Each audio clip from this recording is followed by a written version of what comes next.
থাকতে পারে ওর সঙ্গে, কিন্তু ও জানতেই পারবে না। জানতে পারবে না? স্যার, ওকে কোমাতে আছে? না, কোমায় না, একটা অদ্ভুত রোগ। আমিও এই রোগের ব্যাপারে আগে কখনো শুনিনি। একটা অসুস্থ মেয়েকে তার পরিবারের লোক মারতে কেন চাইবে? যতটা আমি ওদেরকে চিনেছি, আমার মনে হচ্ছে যে ওদের ভাবসাব খুব একটা সুবিধার নয়। সারিকার সঙ্গে আমার কয়েকদিন আগেই দেখা হয়। একদিন আমি অফিস থেকে যখন বাড়ি যাচ্ছিলাম,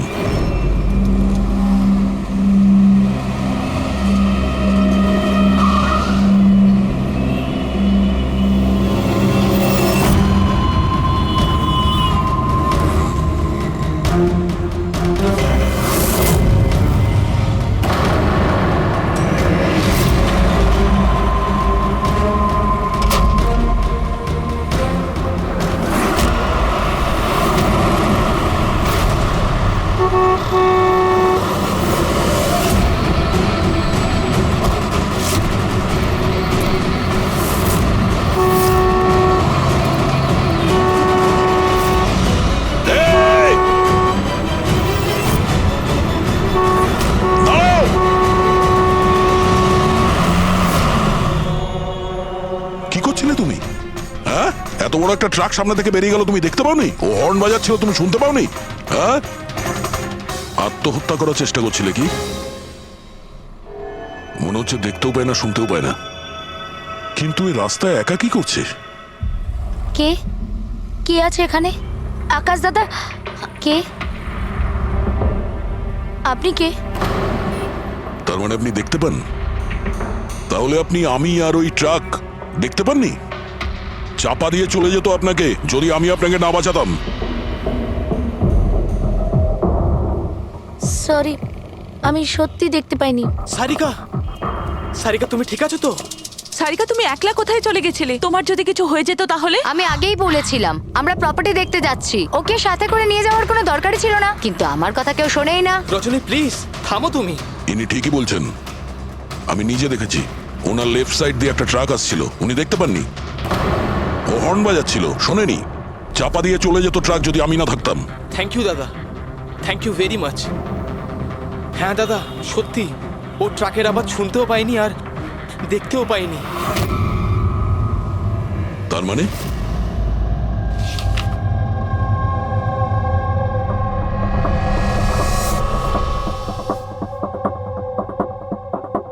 এইসব আপনি, মানে আপনার শুধু জিনিস আর সবার এই ডান দিকটা নজরে আসে না, শুধু বাঁ দিকটা নজরে আসে?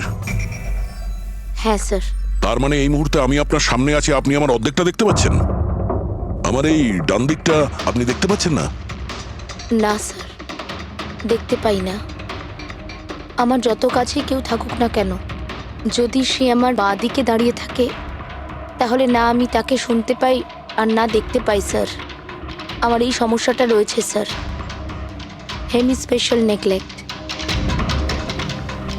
এই রোগের কারণের জন্য স্যার আমার মাথা লেফট সাইড রেজিস্টার করতে পারে না স্যার, শুধুমাত্র ডান দিকটাই বুঝতে পারি আমি স্যার। সেই জন্য আপনি এইসব পেন্টিংস, এই লোকজন, সবার ডান দিকটাই দেখতে পাই আমি স্যার। তাহলে এই অসুখের কোনো ট্রিটমেন্ট নিশ্চয়ই আছে। আর আপনারা ওনাকে রাস্তায় যেতে দিলেন কি করে? আপনারা তো জানতেন যে ওনার সঙ্গে কি হচ্ছে, তারপরেও যদি কিছু হয়ে যেত ওনার? স্যার আপনি বলুন স্যার, ওর তো নিজের বুদ্ধি ব্যবহার করার দরকার ছিল। ওর কি দরকার ছিল রাস্তায় একা যাবার? আর এ কোনো ছোট বাচ্চা নাকি যে 24 ঘন্টা ওকে নজরে রাখতে হবে? ইনফ্যাক্ট আমরা এর জন্য একটা বেবি সিটার রেখে নিই যে 24 ঘন্টা ওর দিকে নজর রাখবে। এখন এসব বলে কি হবে? হ্যাঁ, ভুল আমাদের হয়েছে, এটা তোমরা মানো আর না মানো আমি মানি। Sir I am so sorry sir. স্যার এই ভুল আর দ্বিতীয়বার আর হবে না। সারিকা আমার ছোট বোন, আর এর খেয়াল রাখা আমার দায়িত্ব স্যার। কারেক্ট, এরপর থেকে এরকম কোনোদিন হবে না। আর তাছাড়া এখন তোমার ওষুধ খাওয়ার সময় হয়েছে না, চল ওষুধ খাবে। স্যার, এটা তো খুবই ভয়ঙ্কর রোগ। যদি কেউ ওর লেফট সাইডে সোজাসুজি অ্যাটাক করে, তাও বুঝতে পারবে না। এক্স্যাক্টলি, এই ব্যাপারটাতেই আমার ভয়। এক তো এই অসুখ, তার উপরে কোটি টাকার সম্পত্তির একলা ওয়ারিশও। সারিকার মা বাবা একটা অ্যাক্সিডেন্টে মারা গেছে, সারিকা বেঁচে গেছে, কিন্তু ওর এই হেমি স্পেশাল নেকলেট অসুখ হয়ে গেছে। ওর আশেপাশেও দেখভাল করার জন্য তো অনেক লোক আছে, কিন্তু তার মধ্যে জানি না কতজন আছে যারা সৎভাবে ওর ওর ভালো চায়। এরকম কেন মনে হচ্ছে তোমার? অভিজিৎ, ওই উইল অনুযায়ী সারিকার পরে পুরো সম্পত্তি এই আত্মীয়দেরই পাওয়ার কথা। আর আমার প্রথম থেকেই এদেরকে খুব একটা ভালো লাগছে না। আর এই কিছুদিন আগে আমি ওর বার্থডে পার্টিতে গেছিলাম। চলো সারিকা, এবার কেকটা কাটো। দাদা আর 2 মিনিট ওয়েট করে যাই, দয়া স্যার হয়তো চলে আসবেন। আমি ওনাকেও ইনভাইট করেছি। অন্তত আমাদেরও বলতে পারতে। আরে কে কি বললো না ভাই? Oh I am so sorry, আসতে একটু দেরি হয়ে গেল।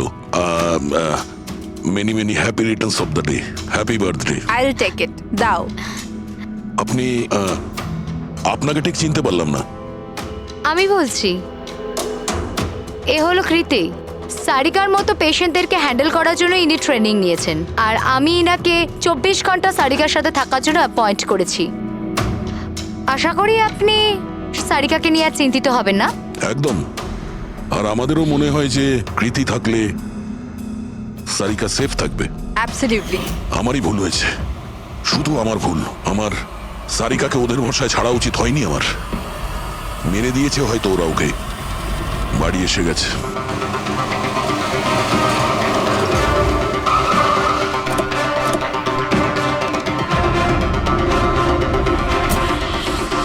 কোথায় ও? হ্যাঁ, কি করেছো তোমরা ওর সাথে? স্যার, আমরা তো জানি না কি হয়েছে। আমরা তো কিছুই করিনি স্যার। এক মিনিট, কি হয়েছে কি এখানে? স্যার, ড্রয়িং রুমের অবস্থা দেখে আমরা এতটাই ভয় পেয়ে গেছি যে আমরা ভিতরে যাইনি। আগে এটা বলো, সারিকা কোথায়?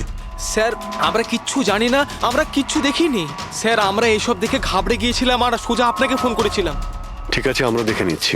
পঙ্কজ, এদের সবার স্টেটমেন্ট রেকর্ড করো, আর কাউকে ভিতরে আসতে দেবে না।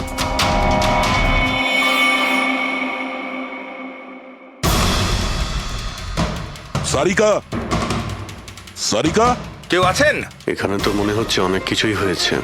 এত রক্ত তো কোনো একজনের হতেই পারে না।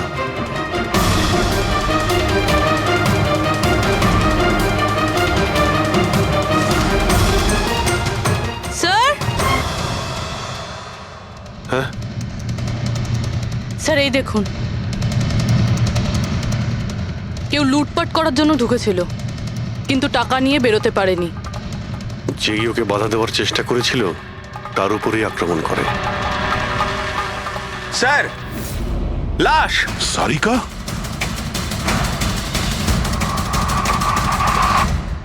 ও নো। মানালি তো এ। এরপর থেকে এরকম কোনোদিন হবে না। আর তাছাড়া এখন তোমার ওষুধ খাওয়ার সময় হয়েছে না? সারিকার ছোট বৌদি, জয়ন্তর স্ত্রী। তাহলে ও কোথায় আছে?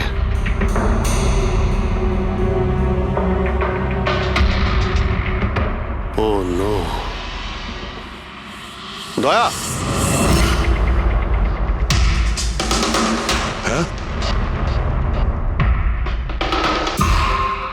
এ হলো কৃতি। সারিকার মতো পেশেন্টদেরকে হ্যান্ডেল করার জন্য ইনি ট্রেনিং নিয়েছেন। এটা তো কৃতি। তুমি চেনো? হ্যাঁ, কৃতি স্যার, পালস চলছে, এখনো বেঁচে আছে। এ সারিকার রুমের বাইরে। সারিকা, সারিকা। ফ্রেডি, এক্ষুনি অ্যাম্বুলেন্সের ব্যবস্থা করো, একে হসপিটালে পাঠাতে হবে।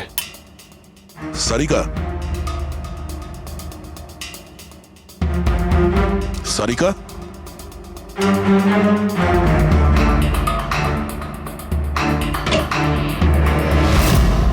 সারিকা, সারিকা, অভিজিৎ। না না না না না, কিছু নেই, কিছু নেই। Relax, আমরা relax. সিআইডি থেকে। এসো, রিল্যাক্স, বাইরে রিল্যাক্স, এসো, বাইরে এসো, বাইরে এসো। বেবি, এসো। সাবধানে। তুমি ঠিক আছো তো? বসো, এখানে বসো। থ্যাংক গড, একে পাওয়া গেছে। তুমি ঠিক আছো? সবাইকে মেরে দিয়েছে, সবাইকে মেরে দিয়েছে স্যার। এক মিনিট, এক মিনিট। কে করেছে এসব? কে ছিল সে? দয়া স্যার, কি হয়েছিল? স্যার সবাইকে মেরে দিয়েছে স্যার। কে? মেরে দিয়েছে। কে? কে মেরেছে? মেরে দিয়েছে স্যার। আমার মনে হয় এক্ষুনি একে হসপিটালে পাঠানো উচিত। ওর মানসিক অবস্থা ঠিক নেই। এটাই ঠিক হবে, মনে হচ্ছে শক পেয়েছে। রবি, তোলো একে। ওঠো, ওঠো। আমার সাথে এসো।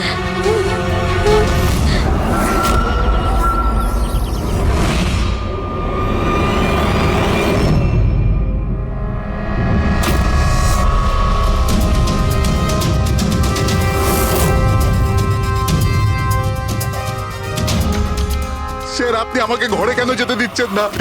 আমার বউ খুন হয়েছে। স্যার প্লিজ আমি একবার দেখতে চাই, শুধু একবার। মিস্টার জয়ন্ত, আপনার স্ত্রীর খুন হওয়ার জন্য আমরা খুব দুঃখিত, কিন্তু আমরা আপনাদেরকে ভেতরে যেতে দিতে পারি না। 3 জনের উপর হামলা হয়েছে, একজন মারা গেছে, একজন আহত, আর একজন শক পেয়েছে। আর আপনারা বলছেন যে আপনারা কিছুই জানেন না। হ্যাঁ, সত্যি আমরা কিচ্ছু জানি না স্যার। ইনফ্যাক্ট আমরা এখানে কেউ ছিলামই না স্যার। আমরা সবাই নিউ বোম্বেতে ছিলাম একটা পার্টিতে। কোন পার্টি? স্যার একটা ফ্রেন্ডের রিসেপশনের পার্টি। তো আপনারা সবাই ওখানে গিয়েছিলেন তো? মানালি। ও বাড়িতে কেন ছিল? স্যার মানালি আমাদের সঙ্গেই গিয়েছিল। বাড়িতে শুধু সারিকা আর প্রীতি ছিল, কারণ স্যার সারিকার শরীর খারাপ ছিল। কিন্তু স্যার এই পার্টি থেকে হঠাৎ মানালি কি করে হারিয়ে গেল আমরা কিচ্ছু জানি না স্যার। স্যার, হ্যাঁ পূরবী। স্যার এই দেখুন, এর নখে এবং এর বডিতে অনেক গুঁড়ো চুল পাওয়া গেছে। স্যার এই কাঁচের টুকরোগুলো দেখুন, বেশ মোটা, মনে হচ্ছে কারো চশমার কাজ।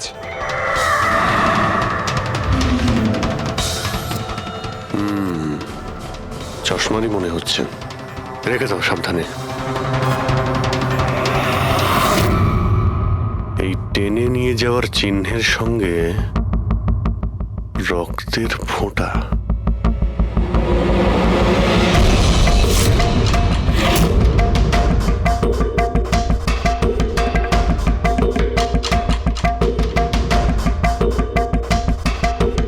এখানে এতটা রক্ত, মানে এখানে এসে দাঁড়ায় আর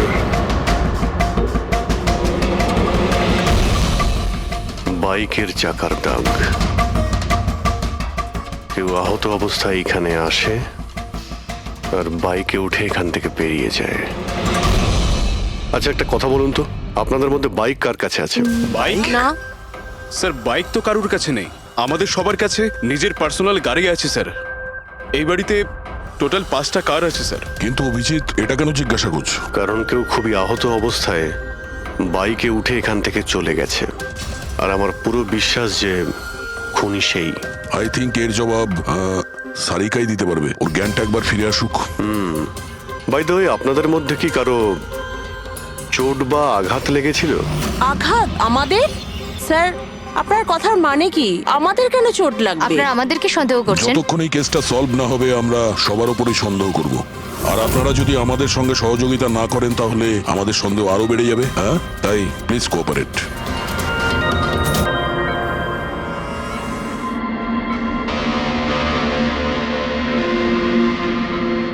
সারিকা,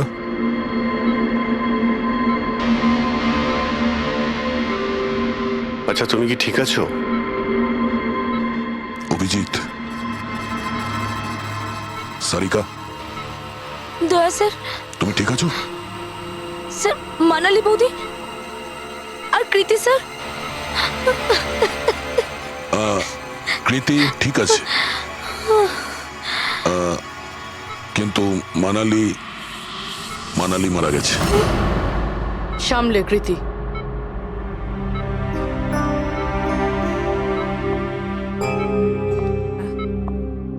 কৃতি, কৃতি তুমি ঠিক আছো তো? I am so glad you okay. Thank God তুমি ঠিক আছো।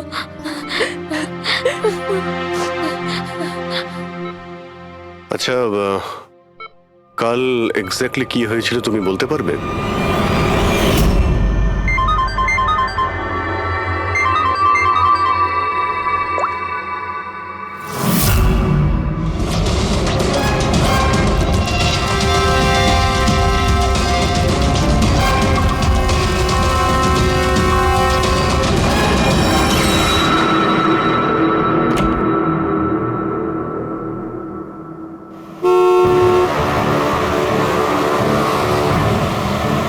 বৌদি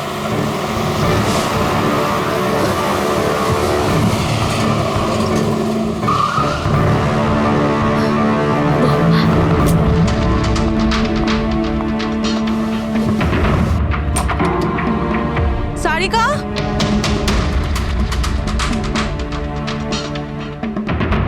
সারিকা, সারিকা কোথায় তুমি? বৌদি সারিকা, সারিকা,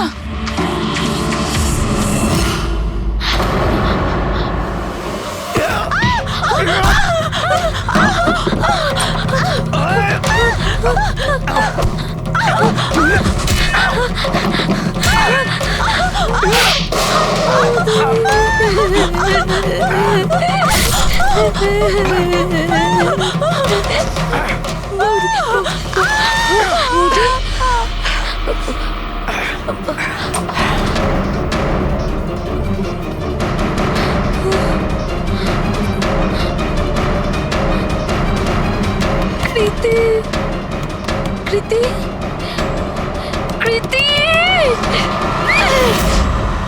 তো তুমি ওনার দরজাতে ধাক্কা দিয়েছিলে। তো কৃতি, আপনি আপনি কি দেখেছিলেন? আপনার উপরে আক্রমণ কি করে হলো? সারিকার জোরে চিৎকারের আওয়াজ পেলাম, আমি তখনই ঘর থেকে বাইরে আসি। সারিকা, এইসব কি করে? কৃতি কৃতি সারিকা, তুমি ঠিক আছো তো? কৃতি আমি আমি আমার রুমে। কৃতি আমি এখানে। Okay okay okay Sarika, you don't worry, I am coming. Kriti সাবধানে, খুনি এখনো বাড়িতেই আছে। খুনি? সারিকা, তুমি ওকে দেখেছো যে কৃতির ওপর হামলা করেছে? হ্যাঁ স্যার, আমি দেখেছিলাম। সারিকা, সারিকা, কৃতি কৃতি সারিকা, সেই মুহূর্তে তুমি যা যা দেখেছো সেটা তুমি একটা পেপারের ওপর আঁকতে পারবে? হ্যাঁ স্যার, যখন আমি ওনাকে মানালি বৌদির পেছনে দেখেছিলাম তখন খুব ভয় পেয়ে গেছিলাম। আমি শুধু ওই মুখটার একটা ঝলক দেখতে পেয়েছিলাম স্যার। যখন আমি আবার দেখি তো তখন আমি শুধু হাতটুকু দেখতে পাই। কৃতি আমার দিকে আসছিল আর তারপর পিছন থেকে হাত এলো, ওই হাতটা ওর ওপর হামলা করলো। লোকটা রেনকোট পরেছিল আর গ্লাভস আর একটা বড় চকমকি ঘড়ি, এই যে একেবারে সেরকমই হুবহু যেমনটা আমি দেখতে পেয়েছিলাম।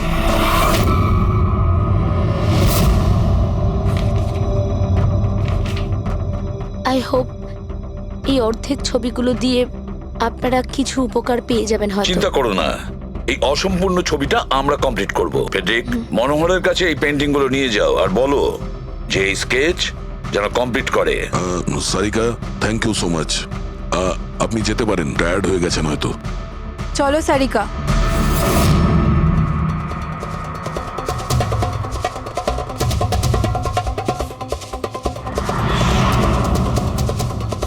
এই লোকটাকে তো আগে কখনো দেখিনি স্যার। হতে পারে শুধু এই কাজের জন্যই হায়ার করা হয়েছিল। আর ঠিক সময়ে মানালি ওর প্ল্যানটা ভেস্তে দিল।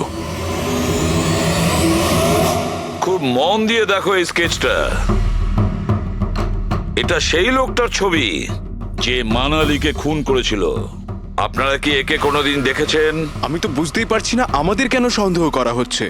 এক্স্যাক্টলি, আমরা সবাই সারিকার আপনজন, আর আজ আমরা বিজনেসের সব কাজ ছেড়ে এখানে এসেছি শুধুমাত্র সারিকার জন্য। আর আপনাদের মনে হচ্ছে আমরা ওকে মারতে চাইছি?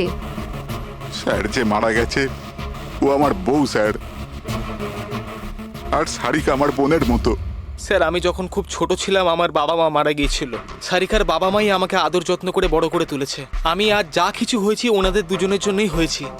আর স্যার, আমি সারিকাকে আমার নিজের প্রাণের চেয়েও বেশি ভালোবাসি। এক্স্যাক্টলি, এক তো আমরা ওর জন্য নার্স রাখলাম আর আপনারা সবাই আমাদেরকেই সন্দেহ করছেন। হ্যাঁ, সন্দেহ করছি তোমাদের সবাইকে।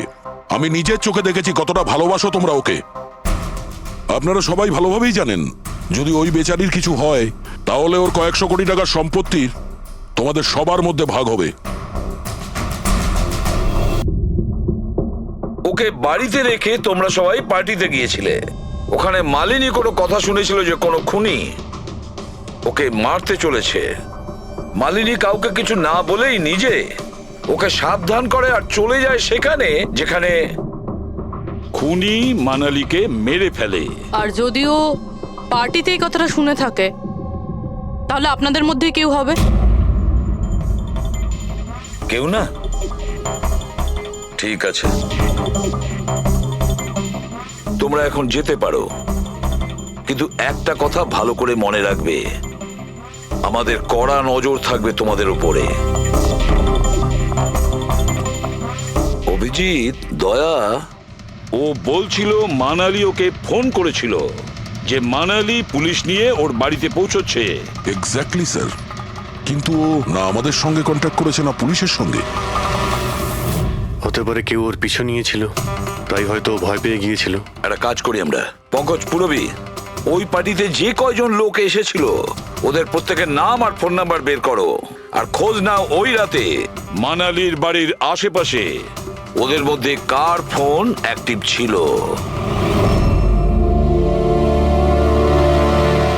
স্যার, হ্যাঁ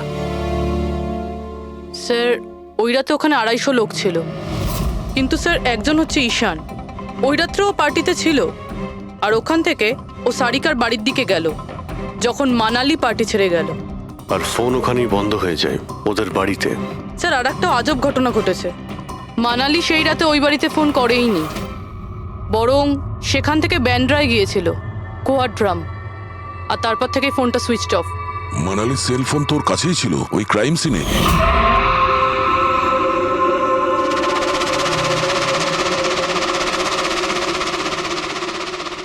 সুইচ অফ? আচ্ছা, এমনটা নয় তো যে ওই ফোনটা আসলে ঈশানের ফোন, ভুল করে ওখানে পড়ে গিয়েছিল? মানে ঈশান সেই রাতে সারিকা ভিলা এসেছিল। ডাকো ঈশানকে বিউরোতে।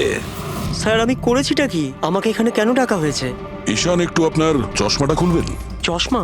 স্যার, এটা তো উইদাউট নাম্বারের চশমা, এটা তো আমি রেগুলার পড়ি না। ডক্টর সালুকের কাছে নিয়ে যাও এটা। স্যার, আমাকে এটা তো বলুন, আমি করেছিটা কি? আমরা আপনাকে এখানে মানালি মার্ডার কেসের ব্যাপারে ডেকেছি। ক্রাইম সিনে আমরা চশমার ভাঙা কাঁচ পেয়েছি। আপনার চশমাটাকে ওই কাচের সঙ্গে ম্যাচ করিয়ে দেখব। কিন্তু স্যার, আমি তো ওই জায়গায় যাইনি। যদি তুমি নাই গিয়ে থাকো তাহলে তোমার ফোন ওখানে ওই ভিলাতে কি করছিল? আর মানালির ফোন তোমার বাড়িতে মান্দ্রাতে কিভাবে পৌঁছলো? ওই স্যার, পার্টিতে আমাদের ফোন এক্সচেঞ্জ হয়ে গেছিল, কারণ আমাদের ফোন দুটো এক।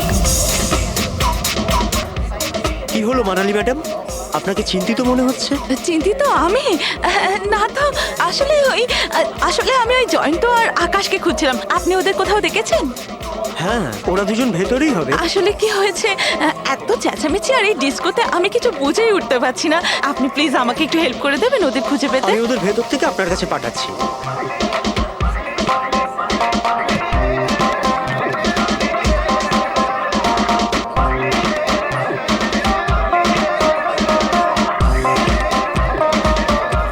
মানালি? ঈশান, তুমি তো বলছিলে মানালি খুঁজছে আমাদের। কোথায় মানালি? আরে এক্ষুনি তো এখানেই ছিলেন মানালি, কি জানি কোথায় চলে গেলেন। ওই দিকটা কি দেখি, চলো। স্যার, আমার ফোন সুইচ অফ ছিল, এই জন্য আমি মানালিকে বলতে পারি। সেই কারণে মানালি পুলিশকে ফোন করতে পারেনি। স্যার, আমাকে বিশ্বাস করুন, আমি খুন করিনি। খুনি না হলেও খুনির সঙ্গীত হতে পারো, যে ওখানে ওই পার্টিতে উপস্থিত ছিল। তুমি পার্টিতে মালিনীর সমস্ত কথা শোনো, আর যখনই মানালি ওখান থেকে বেরোয় তুমি মানালির পিছু নাও। কোনো কায়দা করে তুমি মানালির ফোন তোমার বাড়ি ব্যান্ড্রাতে পাঠিয়ে দিলে, আর ওখানে পাওয়া চশমার কাঁচের টুকরো, আমাদের সন্দেহ ওটা তোমার চশমার রিপোর্ট তো আমরা পেয়েই যাব আমাদের ফরেন্সিক ল্যাব থেকে। ঈশান, শুধু ঈশানের কাছে কোনো কারণ নেই, কিন্তু সবার কাছেই কোনো না কোনো কারণ আছে সারিকাকে মারার জন্য। দিয়া আর অভয়, এদের দুজনের তো টাকার খুব প্রয়োজন ছিল, হতে পারে এরা দুজন করেছে। আর এদের প্রত্যেকের কাছে একটাই অজুহাত আছে যে ওরা রিসেপশনের পার্টিতে ছিল। স্যার, এরা সবাই ওই রিসেপশন পার্টিতে প্রেজেন্ট ছিল, কিন্তু কোনো একজন খুনিকে ফোন করে সারিকা ভিলায় যেতে বলেছিল লেফট দিয়ে। যাতে সারিকা কিছু বুঝতে না পারে। তারপর সারিকাকে মারবে, কৃতিকে মারবে, আর সবাই ভাববে দেখে যেন মনে হয় চুরি করার উদ্দেশ্যে খুনটা হয়েছে। আর এই সব কিছুই মালিনী শুনে ফেলে। তারপর ননদকে বাঁচানোর জন্য ও বাড়ি ফিরে আসে, কিন্তু ও সেখানে খুন হয়। কিন্তু মারা যাওয়ার আগে ও খুনিকে আহত করেছিল। খুনি যাওয়ার সময় কৃতির উপরে হামলা করে, লুটের মাল আর ওর ননদকে ফেলে তারপরে সে বাইকে করে পালিয়ে যায়। একবার, শুধু একবার এই খুনির ব্যাপারে কিছু যদি জানতে পারি না, কিছু, তাহলে ধরে নাও মাস্টার মাইন্ড আমাদের হাতে। স্যার, খুনির বাইকের টায়ারের চিহ্ন, আশেপাশে পড়ে থাকা রক্তের ফোঁটা সব চেক করেছি, কিন্তু কিচ্ছু জানতে পারিনি। স্যার, মনে হয় যে খুনির কোনো পাস্ট রেকর্ড নেই। এর মানে হলো খুনি কোনো পেশাদার অপরাধী নয়। স্যার, মানালির জামা কাপড় থেকে আর নখ থেকে যে চুলগুলো পাওয়া গেছে, সালুঙ্কে স্যার সেটা টেস্ট করছে, হয়তো কিছু পাওয়া যাবে।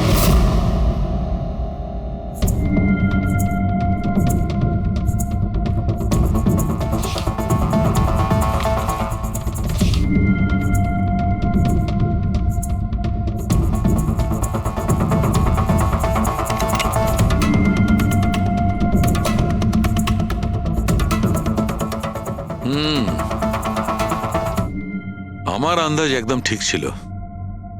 এবার শুধু ডিএনএ রিপোর্টটা দরকার। হ্যাঁ সালুকে বস, হ্যাঁ, একটা কথা ঠিক যে ঈশান খুনি নয়, কারণ ক্রাইম স্পট থেকে এই যে চশমার লেন্সের ভাঙা টুকরো পাওয়া গেছে, এইগুলো ঈশানের চশমার সঙ্গে ম্যাচ করছে না। এক তো ঈশানের চশমার পাওয়ার 0, আর দ্বিতীয়ত ঈশানের যে চশমাটা তার লেন্সগুলো একদম নর্মাল, কিন্তু এই লেন্সটা ফটোক্রোম্যাটিক, মানে রোদের সঙ্গে রং পাল্টায়। আচ্ছা, ওই যে রক্ত পাওয়া গিয়েছিল ওই বাইকে টায়ারের মার্কের কাছে, সেটা কি খুনির রক্ত? হ্যাঁ, ওই রক্তটা খুনিরই, যার বয়স 25 থেকে 30 বছরের মধ্যে। আর মানালির নখে যে চুলটা পাওয়া গেছে ওটা নিশ্চয়ই খুনির। আসলে বস, হাতাহাতি করবার সময় চুল গোড়া থেকে উপড়ে আসে, অথচ এই যে চুলটা, এটা উপড়ে আসেনি, কাটা হয়েছে। আর এইটা দেখো স্ক্রিনে, যতগুলো চুল আছে সব আলাদা আলাদা রকমের। কোনো চুল সিধে, কোনোটা কোঁকড়ানো, আর ওগুলো রং দেখো, প্রত্যেকটা চুলের রং আলাদা, কোনোটা কালো, কোনোটা ব্রাউন, কোনোটা ডার্ক ব্রাউন, আর ওই গোল্ডেনও আছে। এই চুলগুলো একটা লোকের হতেই পারে না। আলাদা আলাদা লোকের চুল? হ্যাঁ দয়া, এই চুল থেকে আমরা বিভিন্ন ধরনের কেমিক্যাল পেয়েছি, যেমন হচ্ছে কেরাটিন, ফিফটাইন, আরো অনেক কিছু। আমার মনে হচ্ছে না যে এই চুলগুলো কোনো একজন লোকের মাথার চুল। Hello, oh good, very good, thank you very much, good news, bye. DNA টেস্টের রিপোর্ট, এই রিপোর্ট এই বিষয়টা কনফার্ম করছে যে এই যে চুলগুলো সেগুলো কোনো একজন ব্যক্তির চুল নয়। যে লোকটার ড্রেসের ওপর আলাদা আলাদা চুল আছে, আলাদা আলাদা লোকের কাটা চুল, সেই লোক কোনো বড় সেলুনে কাজ করে, হেয়ার স্টাইলিস্টের।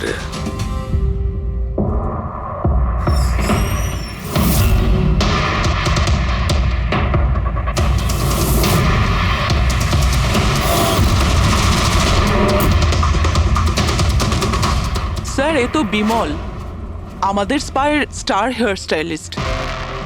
স্যার, এখানে যেই আসুক না কেন সবাই ওর কাছেই হেয়ার স্টাইল করতে চাইতো। কিন্তু স্যার, এই কিছুদিন ধরেই হলো এই টাকা পয়সা নিয়ে ভীষণ চিন্তিত থাকতো। এর জুয়া খেলার খুব অভ্যাস ছিল, কিন্তু স্যার এই খুন করবে এটা স্যার আমি একদম ভাবতেই পারছি না। যাই হোক, এখনো কোথায় আছে বলতে পারবেন? স্যার, একে এখন কোথায় পাবেন এটা আমি বলতে পারবো না, তবে কিছুদিন যাবত এখানেও কাজে আসছে না, আর না ও আমার ফোন তুলছে। আপনি ওর ফোন নাম্বার আর অ্যাড্রেসটা দিন আমাদের। হ্যাঁ স্যার, আমি এখনই আনছি।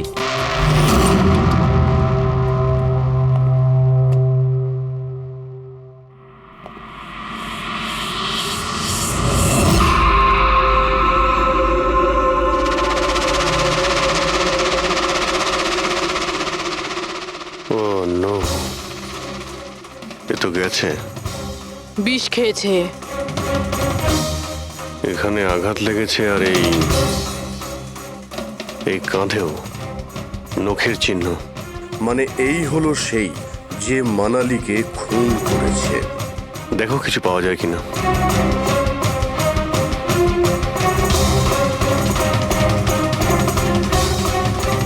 স্যার, হ্যাঁ, আমি বিমলের বাইকটা চেক করলাম স্যার। বাইকটার হ্যান্ডেলে শুকিয়ে যাওয়া রক্ত আর কাঁদালে আই অ্যাম শিওর স্যার এগুলো ওই বাড়িটার ব্যাকইয়ার্ড থেকেই লেগেছে।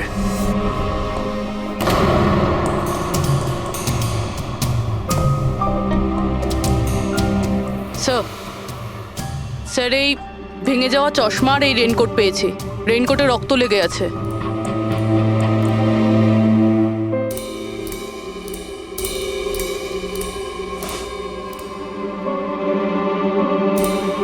এই দেখতে পাচ্ছ, বাঁ হাতে ঘড়ি। হ্যাঁ, তাহলে স্যার যদি বিমল বাঁ হাতে ঘড়ি পরতো তাহলে ও কি করে বলল যে ডান হাতে ঘড়ি পরা ছিল? রাতে পার্টিতে মানালি কেউ সারিকাকে খুন করবে সেই আলোচনা শুনে ফেলে, আর তখন মানালি ঈশানের কাছে সাহায্য চায়। ওকে বলে যে জয়ন্ত আর আকাশকে ওখানে পাঠিয়ে দিতে। এর মানে আকাশ আর জয়ন্ত দুজনেই নির্দোষ। বাকি রইল এই তিনজন, রজনী, অভয় আর দিয়া। ওই খুনের মাস্টারমাইন্ড এই তিনজনের মধ্যেই কেউ হবে।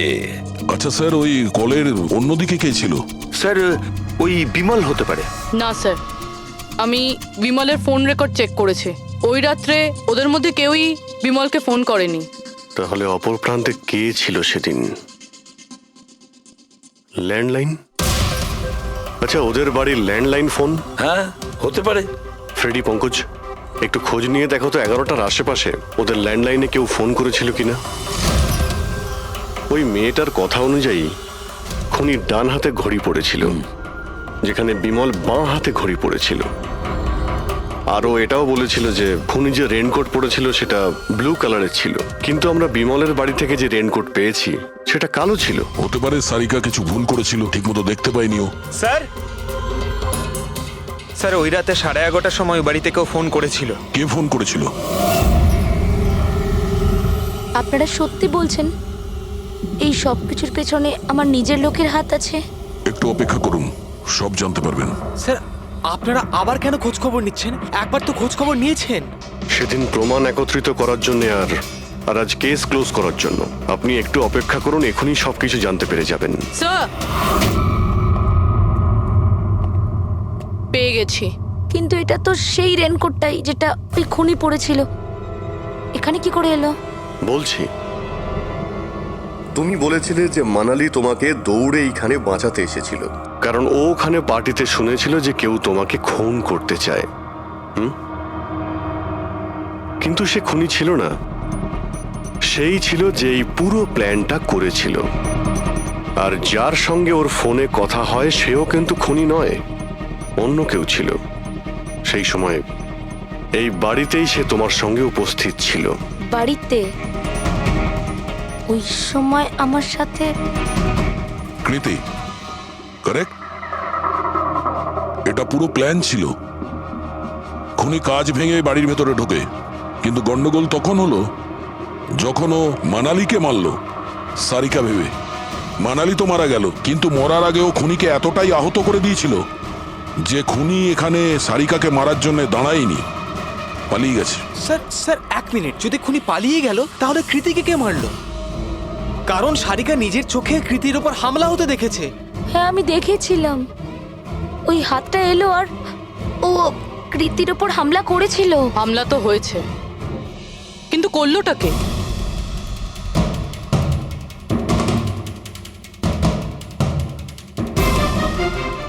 আপনারা সবাই আমাকে এভাবে কেন দেখছেন?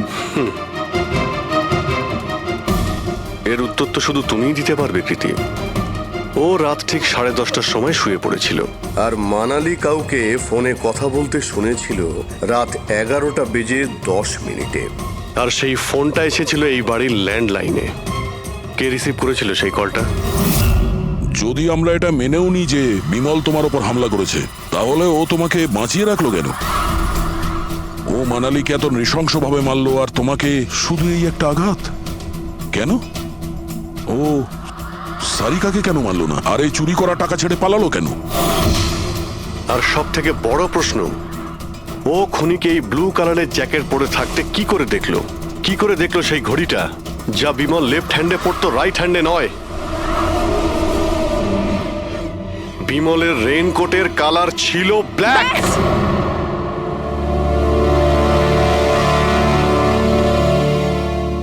ঠিক চিনেছেন আপনারা। ওই হামলা আমি নিজেই করেছিলাম।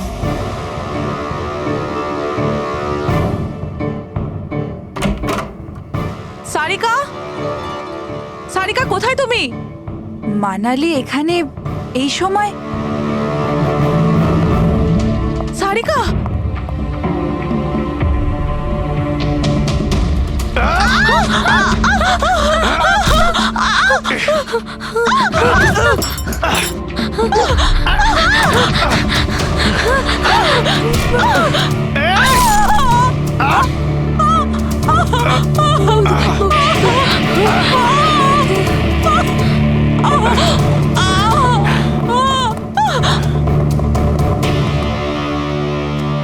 কৃতি,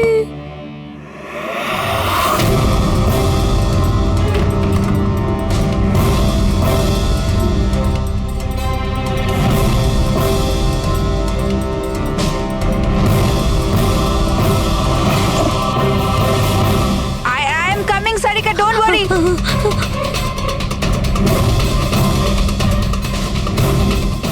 কৃতি, কারণ আমি চাইনি কেউ আমার উপর সন্দেহ করুক। আর তুমি যখন এত কিছু বলেই দিলে, তখন ওই মাস্টার মাইন্ডের নামটাও বলে দাও। হ্যাঁ, আর তুমি যদি বলো ওর নামটা আমি বলে দিই, যে মানালিকে মেরেছে আর সারিকাকে মারতে পারতো। কি রজনী দেবী, আপনি জানেন আমরা কার কথা বলছি? রজনী, তুমি? হ্যালো, কিলার শার্প 11:30টায় পৌঁছে যাবে। সারিকার খেলা শেষ, যে কোনো মূল্যে করতেই হবে। ওই আমার বাকি টাকাটা? তুমি তোমার পয়সা পেয়ে যাবে। ওকে।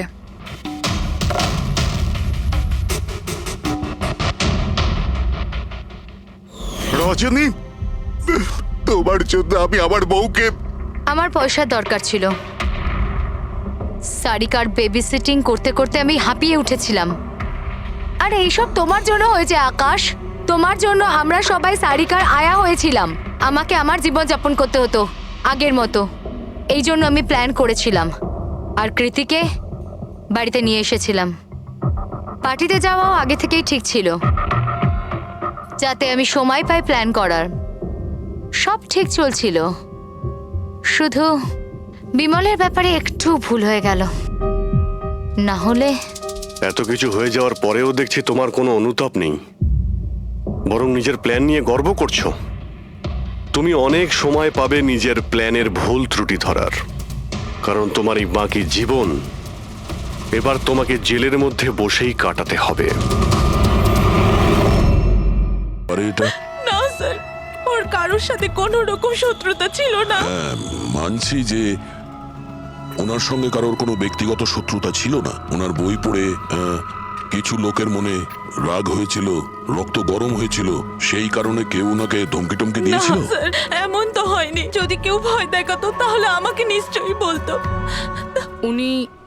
উনি মুম্বাই কোনো জরুরি কাজে গিয়েছিলেন।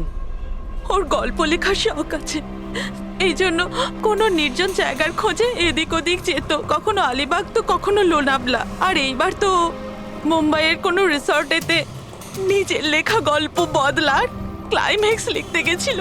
আচ্ছা, উনি মুম্বাইয়ের কোন রিসর্টে ছিলেন? না, এবারে আমি জিজ্ঞাসা করেছিলাম না, ওর নিজে কিছু বলেছিল। কিন্তু ওর বেশিরভাগ সময় সমুদ্রের ধারে পছন্দ ছিল, আর বেশি ভিড় আর লোকজন ভর্তি জায়গা ওর পছন্দ ছিল না। কিন্তু ম্যাম, যে বিচে আমরা ওনার লাশ পেয়েছি ওটা তো জনবহুল জায়গা, জুহু বিচ। না স্যার, এমন হতেই পারে না, কারণ ও ভিড় লোকজনপূর্ণ জায়গায় থাকতেই পারতো না। আর লিখতেও পারতো না। উনি লিখতেন কিসে, খাতাতে নাকি কম্পিউটারে? কম্পিউটার আর ল্যাপটপ দুটোতেই লেখালেখি করতো, কিন্তু মুম্বাই যাওয়ার সময় ল্যাপটপটাই সাথে নিয়ে গেছিল। আর কম্পিউটার? কম্পিউটার ওখানে ঘরের মধ্যে আছে। ম্যাম, কমলবাবুর আঙুলে এখানে এইভাবে আংটির ছাপ ছিল, কিন্তু আংটি ছিল না। যদি ওর পয়সা আর টাকাই দরকার ছিল তাহলে তো ও সেগুলোই নিয়ে যেতে পারতো। আমার স্বামীকে মারার কি দরকার ছিল? আপনি কিছু বলতে পারবেন ওই আংটির সম্পর্কে? কিরকম দেখতে ছিল ওটা? ওটাতে 10 ইয়ার্স লেখা ছিল আর লাভ আলিসা লেখা ছিল। এই ছবিটা একটু ফরওয়ার্ড করবেন আমাকে?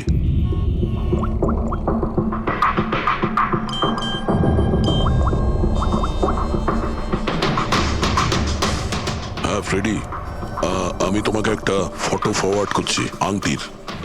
সমস্ত দোকানে ওটা পাঠাও আর জানার চেষ্টা করো যে এর মধ্যে ওটাকে কেউ বিক্রি করেছে কিনা। আচ্ছা এটা বলুন, ওই কম্পিউটারের পাসওয়ার্ডটা কি? ওটা তো আমার জানা নেই, ওটা শুধু ওই জানতো। আচ্ছা, আমরা কি আপনার এই কম্পিউটারটাকে নিয়ে যেতে পারি? হ্যাঁ নিশ্চয়ই। একটু দেখো তো ভাই ভালো করে, এই লোকটা নাকি কালকে দেখেছিলে তুমি? আমি তো দেখিনি স্যার, আমিও দেখিনি। আচ্ছা, এটা বলো তো যে প্রত্যেক দিন এই দোকানগুলো কতক্ষণ খোলা থাকে? স্যার ওই আমাদের একই সময়, রাত 11:30 পর্যন্ত। 11:30 পর্যন্ত? তাও তোমরা এনাকে দেখোনি? তোমরা জানো এনার মৃত্যু কাল রাত 9:30টার সময় হয়েছে, তাহলে দেখোনি কেন বলছো? মিথ্যে না বলছো? সাহেব, আমাদের মিথ্যে বলে কি লাভ বলুন? কিন্তু স্যার কালকে 9:30 পর্যন্ত তো সবাই এখানেই ছিল। হ্যাঁ, যদি এনার সঙ্গে এরকম কিছু হতো তো তাহলে আমরা সাহায্যের জন্য নিশ্চয়ই যেতাম। হ্যাঁ সাহেব। স্যার এদের দুজনকে ব্যুরোতে নিয়ে চলুন, ওখানে গিয়ে সত্যি কথাই বলুন। কিন্তু সাহেব, আমি তো এখানে সত্যি বলছি না। আপনি এক কাজ করুন, আপনি আপনার মাথা ঠান্ডা করতে আমার ভেলপুরি খান। আমি দারুণ ভেলপুরি বানাই সাহেব। হ্যাঁ স্যার, আর নয়তো এই আমার চানা খান। চানা স্যার।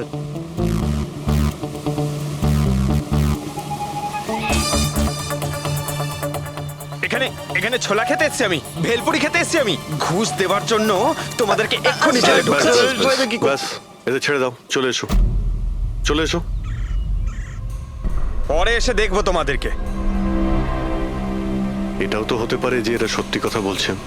স্যার এটা কি করে হতে পারে? ডক্টর শালুংকে বলছিলেন 9:30টার সময় মারা গেছেন। হতে পারে খুন অন্য কোথাও হয়েছে আর বডিকে এখানে ফেলে গেছে।